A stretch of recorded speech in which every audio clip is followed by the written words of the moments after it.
السلام عليكم ورحمة الله تعالى وبركاته. مرحبا بكم في قصة جديدة من قصص جرائم وقعت بإحدى مناطق المغرب في سنة 2013 في مدينة الرباط، في واحد الحي اللي كيتعتبر من أرقى الأحياء في المدينة. سناء واحد البنت اللي كتنحدر من أسرة غنية وساكنة في واحد الفيلا معتبرة. كانت عندها واحد الصديقة مقربة سميتها لمياء، كيتشاركوا الحلوة والمرة. سناء كل صباح كيوصلها شيفور العائلة للكلية فين كتقرا. سناء دخلت مع واحد السيد سميتو رشيد زميلها في الكلية في علاقة حب. السيدة حبته من قلبها. رشيد كان واحد الانسان فقير ما فحالوش، لكن رغم ذلك ورغم التفاوت الطبقي بينه وبين سناء قرر يدخل معها في علاقة غرامية. سناء كما قلنا كتبغي رشيد بزاف، وهي اللي كتصرف عليه وكتخلص عليه القهاوي في مقصف الكليه، ولا كانت شي خرجه هي اللي كتكلف بالمصاريف نظرا لكون رشيد انسان فقير ويلاه كيتكافى مع الوقت. سناء مهليه في رشيد مزيان وبدا حبها ليه كيكبر يوم على يوم. رشيد ما كانش همه الحب بقدر ما كان همه الفلوس والحياه الجميله ديال الاغنياء اللي ولا عايش مع سناء. السيد ولا عاجبو راسو لدرجه تحس براسو اللي قالها لسناء ما تقدرش تقول ليه لا نهائيا.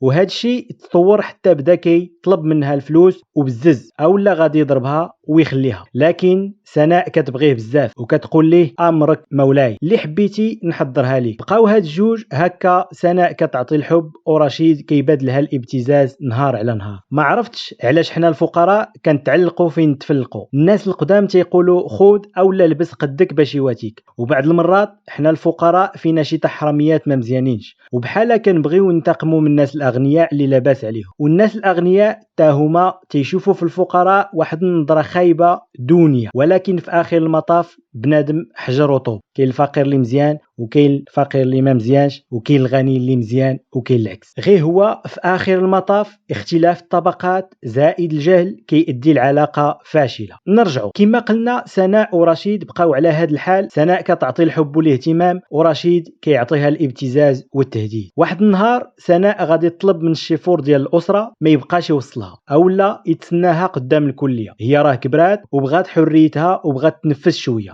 واش نتوما غادي تبقاو تديوني وتجيبوني حتى نولي عندي 100 عام؟ هكا قالت سناء، انا راه ما بقيتش بنت صغيره. الشيفور قال لها هاد الهضره بنتي قوليها للحاج باباك، انا ما نقدرش نزيد من راسي، الا هو بغى نريح ما نبقاش نديك للكليه ديك الساعات مرحبا. سناء فتحت هذا الموضوع مع باباها، لكن الحاج استغرب من هذه القضيه وسولها ياك ما الشيفور اللي عصبك اولا خسر لك خاطرك؟ سناء كتقول بابا انا راه كبرت وقاده براسي ونقدر نمشي ونجي غير بوحدي. الحاج في الاول ما بغاش وما قبلش هذا الامر حيت كيخاف على بنته بزاف لا توقع ليها شي حاجه. بالخصوص السيده ما موالفاش كتخرج بوحدها. بعد الاصرار ديال سناء والالحاح ديالها على الحاج باباها، في الاخير هاد الاخير غادي يخليها وغادي يقول لها دبري راسك وين يا بنتي تهلاي وحدي راسك مزيان. الحاج وصى بنته حتى عيا. الله يسمح لينا من الوالدين مساكن تيحسوا بشي كارثه الا كانت جايه في الطريق، داكشي علاش في اغلب الاحيان الانسان خاصو يسمع كلام والديه. الصباح سناء مشات للكليه كالعاده مع الصديقه الوفيه ديالها لمياء. ملي وصلوا وقف عليهم رشيد وقال لمياء سمحي لي اختي بغيت نهضر مع سناء. وملي جات عنده سناء بقات يغوت عليها على حساب الفلوس اللي طلب منها تجيبهم ليه. قال لها فين هي 2000 درهم اللي قلت لك ذاك النهار، وزاد رفع عليها صوتو باش لالا مولاتي بيتي نصلح هذا الموتور ديالي، وقال لها انت ما تسواي. جبد معاها بواحد التصرفيقه تبانوا ليها النجوم. سناء مرضاتش وهي تشانق معاه وداروا الشوها وسط الكليه كوهم الناس وكل واحد فيهم مشى في حاله. العشيه الاسره ديال سناء الحاج والحاجه بقاو تيتسناو في بنتهم تجي للدار، ولكن السيده ما جاتش. صوناو عليها ما كتجاوبش، قالوا ربما مشات مع صاحبتها راه دابا تجي واخا ما موالفاش ليها كتعطل. حتى 7 8 9 ديال الليل والو. هنا الاسره الصغيره بداو تيحسوا بان القضيه حامضه. عاودوا صوناو عليها تعياو والو، تليفونها طافي. الحاج غادي يمشي عند صاحبتها مباشره.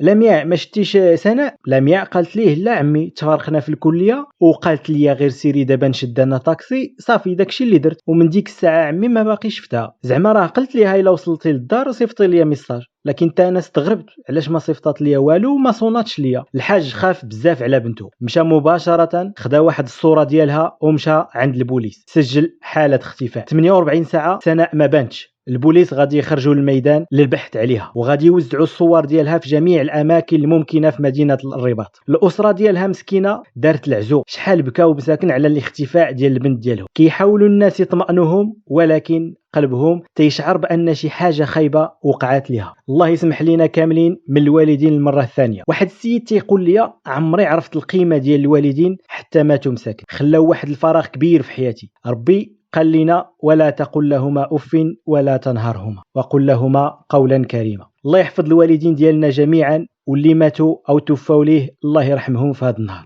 البوليس قلبوا تعياو والو ما لقاوهاش، الاسره حتى هي قلبات والو، سناء غبرات واختفت عن الانظار. واحد الجوج ديال الاشخاص كانوا قلبوا في النفايات، كيجمعوا الكرتون والحديد، المهم كيترزقوا على الله. قلب هنا قلب هنا، في واحد المنطقه بضواحي مدينه الرباط غادي يلقاو واحد جوج ميكات كبار، حلوهم لقاو فيهم اطراف ديال جثه ادميه. هاد الجثه مقطعه طراف. علموا البوليس اللي انتقلوا مباشره لعين المكان. المعاينه الاوليه كتبين باللي الجثه ديال بنت، ولحسن الحظ ديال هاد البحث الجثه كامله ما نقص منها والو. والقضيه الثانيه اللي لاحظوا البوليس هو الضحيه واقيله قبل ما تقتل تعرضت لعمليه الاغتصاب والضرب، يعني كانت مسكينه كتقاوم القاتل ديالها. نقلوا الجثه للطب الشرعي، بداو في تحديد الهويه ديالها انطلاقا من الصوره اللي عندهم ديال سناء، لقاوها للاسف الشديد ديالها ومطابقه. الضحيه والجثه كترجع لسناء بنت الحاج. البوليس هزوا التليفون، اتصلوا بالحاج، قالوا ليه الحاج ما كاين ما نخبيو عليك، البنت ديالك سناء لقيناها مقتوله ومقطعه طرف.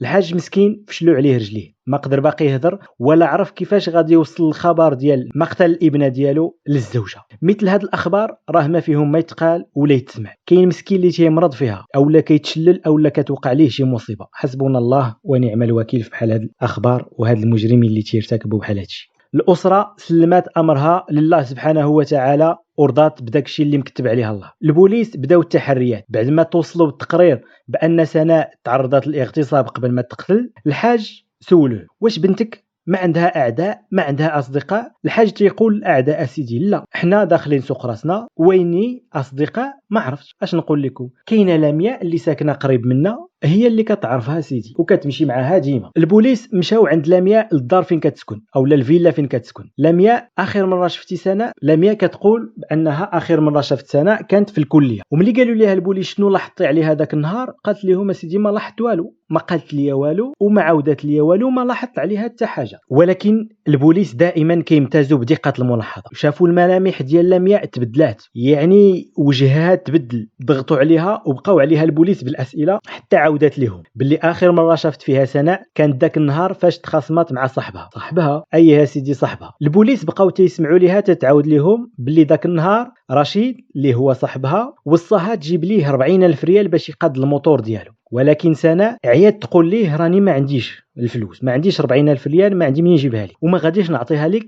حيتاش رشيد ما كانش تيبغيها كما كتبغيه. السيد كان غير عاجباه ديك الحاله اللي معيشاه فيه سناء، كتصرف عليه مره وكتعطيه فلوس الى غير ذلك. ولكن التصرفات ديال رشيد طلعوا ليها في راسها وقالت ليه ما غاديش باقي تشوف من عندي ريال. رشيد ملي سمع هذه الهضره بقى تيعاير فيها وحتى هي ما صبراتش، دابزو بجوج وداروا واحد الشوهه كبيره في الكليه حتى جاو الناس هما اللي فكوه. البوليس سولوها عارفه فين تيسكن هذا رشيد؟ للاسف لمياء ما عرفاش، ولكن عارفه فين ومع من تيقرا في الكليه، هادشي اللي عارفه. البوليس من خلال التحريات ديالهم اتصلوا بالمصالح ديال الكليه وبتنسيق مع وزاره الداخليه وصلوا للبلاصه ودار رشيد. مشاو ليه بدون سيارات ديالهم وغير بالزي المدني، حيتاش لا شاف البوليس يقدر يهرب ليهم ويفلت من بين يديهم. البوليس فعلا شكوا 100% في رشيد ملي سمعوا داكشي اللي قالت الصديقه ديالها لمياء، والعراك اللي وقع ما بين سناء ورشيد واقيلا يقدر يكون محلف فيها وهو اللي غادي يكون قتلها وقطعها وارتكب هذه الجريمه. وصلوا للدار دقوا، خرجت الام ديال رشيد. السلام عليكم. عليكم السلام. شكون نتوما سيدي؟ حنا البوليس. لالا اش بغيتوا؟ عيطي لنا على رشيد. رشيد خرج عندهم، قالوا ليه طلع معنا شنو كاين، ملي توصل ديك الساعات غادي تعرف شنو كاين. الناس كلها كتطل من الشراجم وكلشي تيسول اش دار هذا المسخوط الوالدين ديال رشيد. استغراب كبير في صفوف الناس ديال الدرب وكلشي كيسول وكيخرجوا الاشاعات.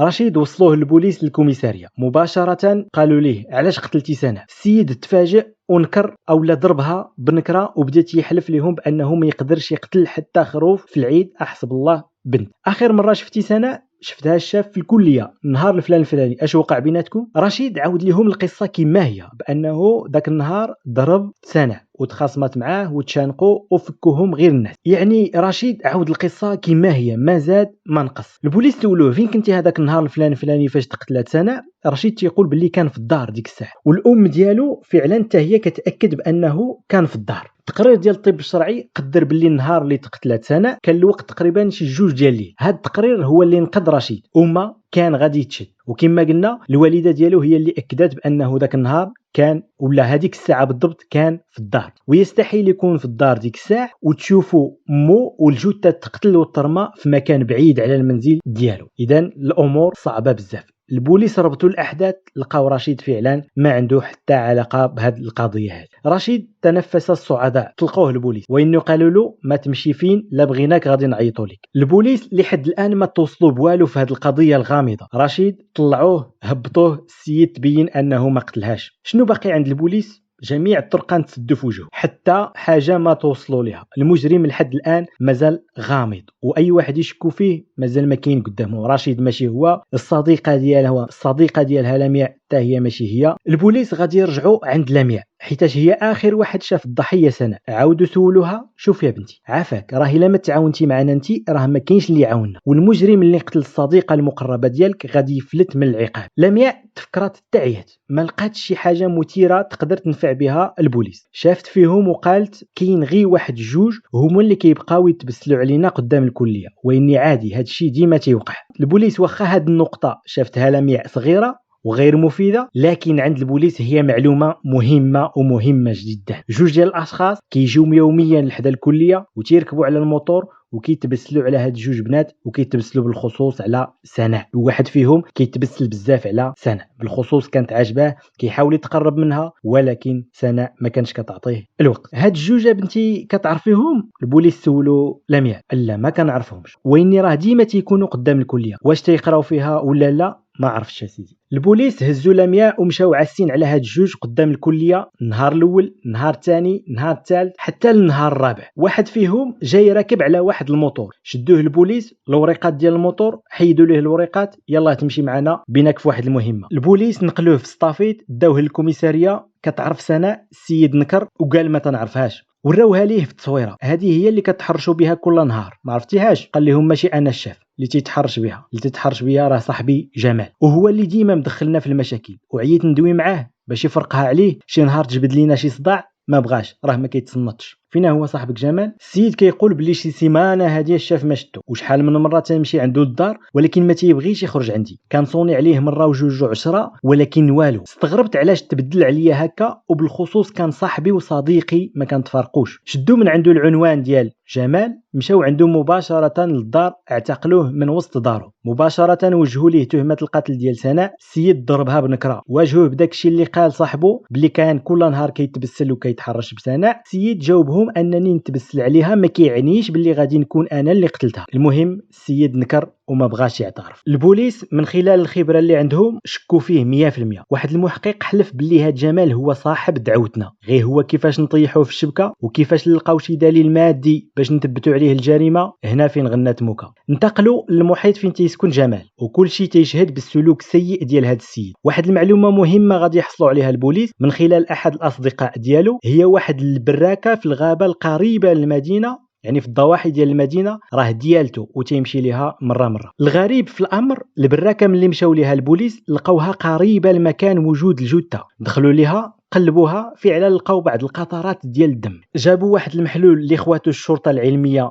في الارض، وديك الساعات تبين بان هاد البراكه هذه دازت منها دماء بشري. واجهوه بهذا الدليل القاطع. جمال اعترف باللي هو المجرم السفاح اللي اغتصب وقتل سناء وقطعها طراف على حسب ما تيعاود تيقول باللي كان معجب بسناء وتيبغيها بزاف، ولكن هي ما كانتش كتعطيه الوقت. واحد النهار كان تيتسنى سناء حتى خرجت مع 6 من الكليه، بقى متحيل الفرصه حتى توصل لشي بلاصه مظلمه وتكون فيها بوحدها. اختطفها تحت تهديد السلاح، داها لديك البراكه، اغتصبها وقتلها. وكيضيف بانه كان تحت تاثير المخدرات، قطعها طراف ومشى رماها في البلاصه فين لقاوها هذوك 2 شباب اللي كانوا كيترزقوا على الله. شحال من تفكير طائش تيرجع على مولاه بندامة، والمخدرات كانت سبب باش تخلي دار هذا الشاب جمال للأسف الشديد، وخلاته يرزي الأسرة ديال الحاج في أعز ما عندهم سناء الله يرحمها. في هذا النهار البوليس قدموا جمال للمحكمة اللي واجهته بعدة تهم: اغتصاب، القتل العمد مع سبق الإصرار والترصد، تنكيل بالجثة، محاولة إخفاء معالم الجريمة، وحكمت عليه بالإعدام. إلى وصلتي حد هنا نزلت أبونا في القناة، دير جيم. إلى هنا تنتهي قصة اليوم.